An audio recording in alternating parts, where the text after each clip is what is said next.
A un cómico, a una cómica, a una actriz, a un actor, ¿qué les hace reír? A un guionista, a un escritor. ¿De dónde viene su sentido del humor? ¿Qué les provoca comedia? A lo mejor es el choque, algo que ellos dirían que no es su estilo, no es su tipo de humor. Resulta que va y es lo que más les gusta. Hoy queremos, en El origen de la risa, conocer cuáles son los referentes en la comedia de una actriz que nos ha hecho reír a miles. Ya saben que esta sección consiste en invitar a alguien y que nos diga cuáles son sus pasajes favoritos para echarse a reír. Por ejemplo, la semana pasada estuvo aquí Aníbal Gómez, que nos contaba dónde está el origen de su risa. Es una chica que se ve que ha estado de fiesta toda la noche, que se ve que va un poco pedo, y ella se lanza a la plaza, hay vaquilla, se lanza a la plaza súper chula, como una torera. De repente alguien la ve con tanta seguridad que decide soltar la vaca. A ver qué pasa, con una persona que lleva un pedo grande y una vaca. Entonces la vaca la lanza con tal fuerza que la chica vuela como 20 metros, acaba en el suelo, se le va el pedo de golpe, y la gente la recoge y la lanzan por el burladero y la dejan caer. O sea, por si no estaba muerta la acaban de matar. Entonces, claro, esas cosas a mí me hacen mucha gracia. A ver si al final del verano podemos dar con la tecla en la respuesta a esa pregunta. ¿Por qué nos reímos? ¿Cuáles son las cosas que nos hacen gracia y por qué? Y esta mañana queremos conocer cuál es el origen de la risa de la actriz y poeta Isabel Ordaz. ¿Cuál es mi taza? Esta, se la he cogido yo para servirle el azúcar. Ah, muchas gracias, pero lo tomo sin azúcar. Ay, cuánto lo siento, no se preocupe, yo se la cambio, soy muy golosa. Nada de cambios, ¿eh? El azúcar es buenísimo. Además, que cada uno se ocupe de su taza y que nadie se meta con las tazas de los demás. Entonces dime qué has hecho con la mía. Esta es la tuya. No, perdón, señora, esta es la mía. Perdone, señor Norton, pero esa se la he cogido yo para servirle el azúcar. Pero como también en esta. Bueno, yo solo he echado azúcar en una. Y yo en otra. Bueno, por favor, dejen las tazas quietas. Isabel Ordaz, buenos días. Hola, ¿qué tal? Encantada. Y gracias de estar aquí. por venir esta mañana a contarnos eso. Ahora escuchábamos, yo creo que es el caso de la mujer asesinadita Sí. de Miguel Miura. Allí interpretabas a Mercedes. En esto de hacer comedia, tú que has tocado todos los géneros, ¿lo mejor es el teatro o no necesariamente? No, también está en la radio, también está en la televisión, también está en la literatura, en el cómic, en el tebeo. La comedia está porque nos constituye, forma parte de nosotros mismos. Aristófanes, por ejemplo, pues de repente ves uno de los géneros típicos, la tragedia y la comedia, y casi siempre además, en muchas ocasiones, van unidas, la tragicomedia, ¿no? Aristófanes, por ejemplo, se basaba en la actualidad de su época, en la procacidad sexual, o se basaba en la sátira política, cosa que hacía mucho, por ejemplo, esa primera fase de aquí no hay quien viva, ¿no? Aquella frase célebre en la que yo contribuí un poquito, ¿no? Entonces, esto que has puesto me llama mucho la atención porque es antropología, Bueno, habéis rescatado de los trata de sabernos. ir buscando en los archivos. Y son unos diálogos maravillosos del gran Miura que interpreté con Amelio Chandiano, creo que lo dirigía. Miura es un poeta, por ejemplo, de la comedia, es un grandísimo dramaturgo que hace comedia, que escribió inolvidables títulos. Y yo me di cuenta además de que hay una cosa muy bonita entre Benavente y Miura, que un amigo me contó. Me decía, bueno, tú tienes mucha suerte, Benavente, porque tú haces un drama y tienes la historia y ya lo tienes todo. Nosotros que hacemos comedia tenemos una historia y no tenemos nada. O sea, fíjate qué difícil es la comedia, Para ¿no? la gente de la interpretación, en algún momento, yo creo que ya no es así, pero la comedia, ¿crees que ha parecido o mucha gente la ha tomado como si fuera un género menor? Bueno, es que también se ha vulgarizado mucho la comedia, ¿eh? Por ejemplo, Billy Wilder no creo que sea un género menor, ¿no? Por ejemplo, hablábamos antes cuando me pedíais algunos referentes, ¿no? Ahora iremos a ellos. Sí. Del gran Chaplin, ¿no? Es decir, esa magistralidad, ese sentido del ritmo, ese sentido de la música, la comedia. Yo siempre digo que a veces es un cuarteto de jazz, chan, chan, chan, chan. Es ritmo. Por eso decía Miura que no tiene nada, aunque tenga una historia, porque es un humor, un algo más. Claro, ¿cómo lo cuentas sin que pierda la atención del público en ningún momento? Exacto, y la verosimilitud, es muy necesario ser verosímil. Si en drama casi no te hace falta ser verosímil porque ya el drama te lo da y los sucesos, los hechos y el dolor y el problemón, la comedia tienes que ser muy auténtica, ¿no? Muy auténtica en el sentido de verosímil. ¿Y la capacidad de sorprender? Muchas sorpresas, sí, jugar con el interlocutor al desconcierto, ¿no? A desconcertarle, ¿no? Has mencionado a Chaplin y es el primero de los fragmentos que ha escogido hoy Isabel Ordaz.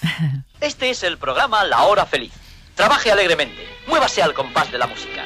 Escuchen para empezar la danza húngara número 5 de Brahms. Explícanos el fragmento, descríbenoslo.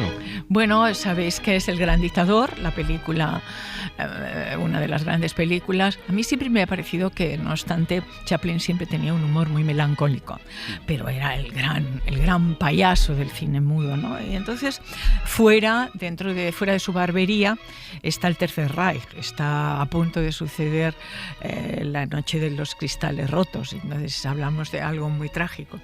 Y dentro él acaba de salir de un lugar y está afeitando, es barbero, y entonces al hilo de esta marcha bárbara, bávara, húngara, de Brahms, esta marcha bárbara. Bueno, es una bárbara, es bárbara. Bárbara es, marcha, eso desde luego. Fuera estaba pasando algo muy bárbaro. Muy bárbaro, eso entonces, es. El mundo cognoscible se me ha mezclado.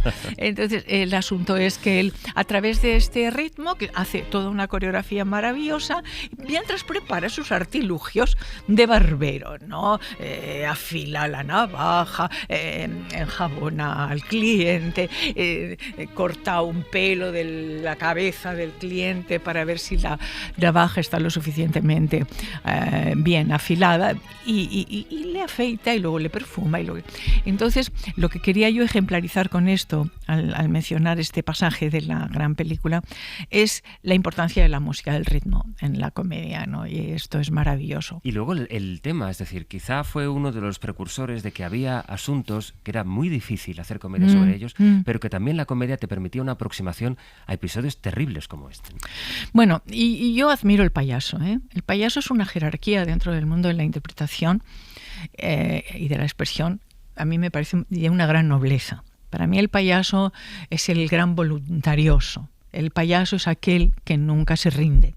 El payaso es aquel que lleva los zapatos grandes, un bastón o un bigote, o anda así como los patos mareados, como el gran Charlotte, pero en definitiva nunca se rinde. Por dentro está llorando, pero nunca se rinde, siempre lo intenta, siempre intenta subirse a la silla una vez más. Es el rey de la voluntad.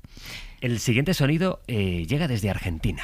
Influenciadora, generadora de opiniones, polémica, audaz.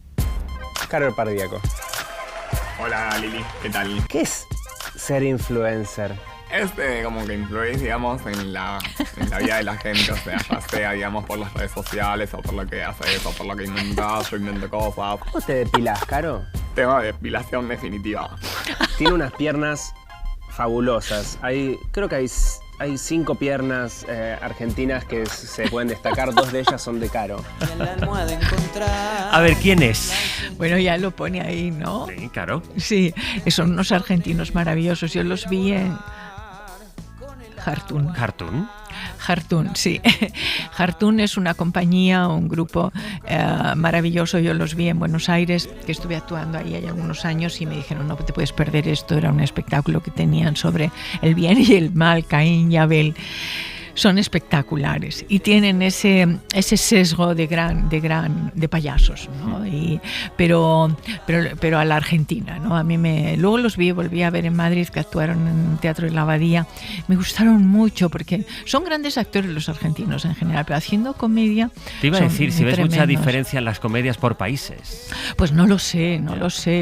Habría que estudiarlo de una manera sociológica profunda y ahora mismo. Igual la diferencia entre cada sociedad explica explica un poco la diferencia de su sentido del humor, de aquello que más esté haciendo, que más golpee en la comedia de cada país, ¿no? Sí, a mí, por ejemplo, la comedia francesa me interesa muchísimo porque es sofisticada y tal y cual. Me interesa, digamos, sobre todo la decoración de interiores, ¿no? Ellos no me hacen mucha risa, pero los decorados quizás los decorados están muy bien, son muy elegantes. Vamos a por el tercer sonido que nos propone esta mañana Isabel. 2 huevos fritos, 2 revueltos, 2 pasados por agua y 2 en tortilla. Y también 2 huevos duros. Y también 2 huevos duros. En lugar de 2, pon 3. Y 8 pastelillos franceses. Y también 2 huevos duros. Y también 2 huevos duros. En lugar de 2, pon 3. Uno de ellos de oca. ¿Tienes bizcochos borrachos? Sí, señor. Pues ponle a cada uno unas gotas de amoníaco. Y también 2 huevos duros. Y también 2 huevos duros. Son maravillosos. No sé si es que hay niebla o si tienes que traer media docena más. Además, ¿sabes qué tiene? Que las puedes ver una vez y otra vez y otra vez. Y siempre genera el mismo efecto. Sí, yo tengo amigos que prefieren al del pelo ricitos, al mudo. Yo prefiero a Groucho. Groucho es de una ironía, de un cinismo. Es un humor muy inteligente. La ironía me parece que es un humor distanciado, con lo cual tienes que ser inteligente. Son gente que trabajaba mucho, que estaba en el circo, en el cabarete, y entonces para llegar al cine preparaban mucho sus números. Hay mucha técnica en la comedia, ¿no? Y he elegido este pasaje porque a mí me parece una metáfora de que es el camarote, ¿no? Todo el mundo lo sabe. Para las nuevas generaciones, por si acaso, tengo que decir que es un camarote donde cabe todo el mundo. Entonces están en un barco, van de viaje, y entonces llega la que hace las uñas, llega el fontanero que tiene que arreglar la cisterna, llega el otro, llega la camarera, entonces me ha parecido siempre, cabe todo el mundo. Es un camarote de 2x2, pero cabe todo el mundo. Además, el éxito está en que forma parte de nuestro lenguaje coloquial. Es decir, ya el camarote de los hermanos Marx es una expresión que utilizamos para referirnos a una situación en la que, pues eso, hay mucha gente, como tú ahora describes, ¿no? Sí, se ha hecho icónico. Exacto, y explica también un poco cómo la comedia sirve para no solo explicar situaciones histriónicas, sino situaciones de nuestro día a día, la hacemos nuestra. ¿Y tú crees que no llegan las nuevas, ahora cuando decías para las nuevas generaciones, que sepan que, ¿tú crees que las nuevas generaciones se pierden esto o que les llega? Yo pienso que con las nuevas redes sociales y demás, con todo lo que puedan tener, también tienen esto de bueno, ¿no? Que descubran pasajes o sketches que forman parte de anteriores generaciones y que así los descubren. Hombre, por favor, que sería en el pasado de nosotros, ¿no? No, claro, evidentemente se necesita mucha escuela. Evidentemente, la velocidad ha generado, el tiempo de la velocidad en el que vivimos ha generado otro tipo de humor, ¿no? El más inmediato, el más basado en el ingenio de la frase, de la palabra graciosa per se. La comedia de situación, de hecho, ha desaparecido. Y yo sé de qué hablo porque he estado 3 años haciendo comedia de situación, pero luego ya cuando cambió la cosa ya no era comedia de situación, todo estaba fundamentado en que la frase tenía que ser graciosa, que tenía que ser ocurrente, ingeniosa. El ingenio mata la comedia y me la estoy jugando. Esa es una frase... Es una frase de periódico. ¿Por qué mata el ingenio la comedia? Porque es demasiado rápido. Porque busca un efecto. La comedia necesita muchísimo tiempo, un tiempo situacional. Es decir, la comedia de situación está hecha a base de contraplano, por ejemplo. No es tanto lo que dice, sino lo que sucede y las reacciones de los personajes, su orgullo o su seguridad o sus sentimientos que están en juego. Es decir, cuando la comedia, el efecto de la comedia no está en que tú digas algo súper estrambótico, sino el contraplano. En cómo reacciones cómo reacciona. Está hecha de pequeños, de un collar de reacciones. ¿Y ahora qué es lo que pasa? Que la gente mata, o sea, lo que se busca es que el diálogo sea gracioso todo el rato. Per se. Lo que resta valor a la interpretación. Resta, para mí, valor a la comedia. Es otra cosa, esto se inventó viene Estados Unidos y la cosa de los clubs de la comedia, el self-made show y todas estas cosas, ¿no? Y a mí me parece que ese tiempo que necesita, porque la comedia es para inteligentes, ¿eh? Otra cosa es la burla. A mí la burla no me interesa. La burla no me parece que... Porque a mí me resulta cómico aquello que pone en juego mi propia integridad. No que yo tenga el poder y te meta un dedo en el ojo, te tire una... ¿Sabes qué te quiero decir? ¿No? O te insulte, ¿no? Y entonces digo, ja, ja, ja, ja, le he insultado. Eso es... Bueno, tiene su público, la burla, ¿no? Siempre nos hemos reído del tartazo del payaso. Yeah. Pero a mí no me interesa esa comedia, ¿no? ¿Qué tiene el camarote de los hermanos Marx? Podríamos decir que incluso es un humor político. ¿Qué nos está diciendo? Que en ese camarote cabemos todos. En el mundo cabemos todos, ¿no? Y además siempre habrá 2 huevos duros para cada uno. Hablemos de las comedias de situación, que es el cuarto sonido que has traído. ¡Bienvenidos! Nos ha faltado ensayo, señor Juan. Buenas tardes, Juan Cuesta, presidente de la comunidad. Hola, Juan Cuesta, presidente de la comunidad. ¿Qué piso era? Es el segundo B, mi amor. Disculpadla, le estresan mucho las mudanzas. Juan Cuesta, presidente de la comunidad. Andrés Guerra, empresario, encantado. Deportes Guerra, campo, playa y sierra. Yo soy Paloma, la presidenta, diseñadora de modas. Claro, y yo soy Marisa, top model internacional. Toma el globo de bienvenida y hasta luego, que me cierran el estanco. Aquí no, aquí no. ¿Qué fue Aquí no hay quien viva para ti? ¿Qué supuso para ti? Pues mira, yo entré con bastante retranca, con bastante inseguridad, pero poco a poco, y ahora con la perspectiva de ya 10, 15 años que han pasado, te diré que era una gran serie. Era una serie de situación, una sitcom clásica. Los guiones eran espectaculares. Había un reparto extraordinario, había personajes, si quieres, tópicos, típicos, pero que dentro de su mezquindad, eran personajes mezquinos, ¿no? Como la Rue del Percebe. Ahí se le veía a todo el mundo, ¿no? Pero que era un TVO ya, ¿no? Sí. La contraportada del TVO. Entonces el asunto era en que había ternura. Había en un momento determinado la gente tenía sus momentos de debilidad, de ternura, donde era posible compadecerse del otro. Luego ya cambió, luego la cosa... no era frase ocurrente. No, allí pasaban cosas, eran otras cosas. Se hablaba de las relaciones, se hablaba de los deseos de la gente y lo que querían ser y lo que no podían ser y lo mal que se llevaban en la comunidad y todo esto, ¿no? Era otra cosa. Vamos a escuchar el último sonido. Ese es el protagonista de la serie. ¿Cómo se te ocurre? Tienes razón, Janet. Lo siento mucho. No me vengas con lo siento, pedazo de capullo. ¡Hola! ¿Pasa algo? Es que nos pediste un fragmento de una peli de Tarantino. Tarantino. ¿Qué tiene Tarantino? Tarantino es Tarantino. Tarantino no hace género, por lo cual no se puede decir que haga comedia. Pero la tarantinez, podríamos decir, es la comedia a través del exceso.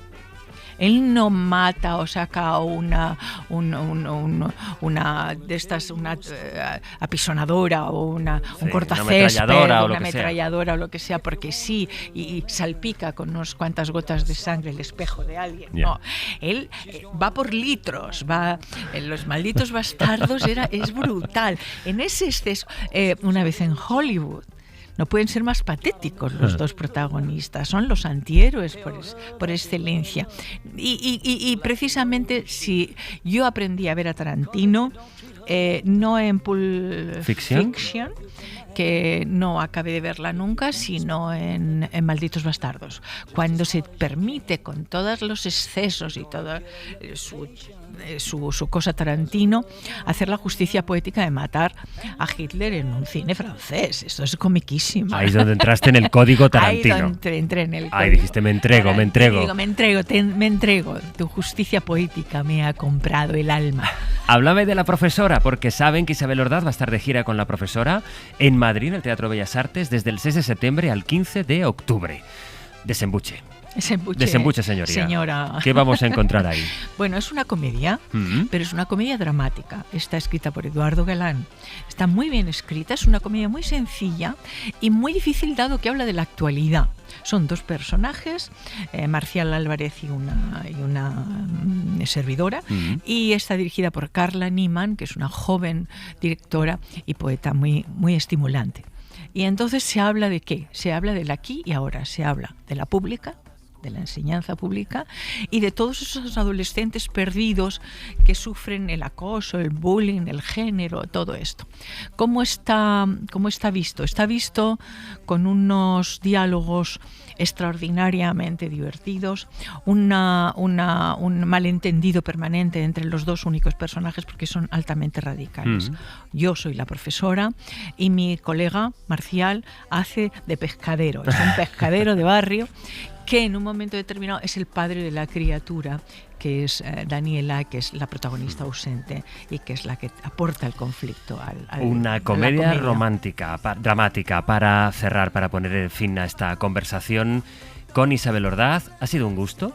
Porque a través de los fragmentos te hemos conocido un poquito más desde otros ángulos, así que muchas gracias por venirte un 16 de agosto a la radio, que lo decimos poco, ¿eh? Lo decimos poco. Y aquí estás. Aquí estoy, y para decir también que estaremos en el Teatro Bellas Artes.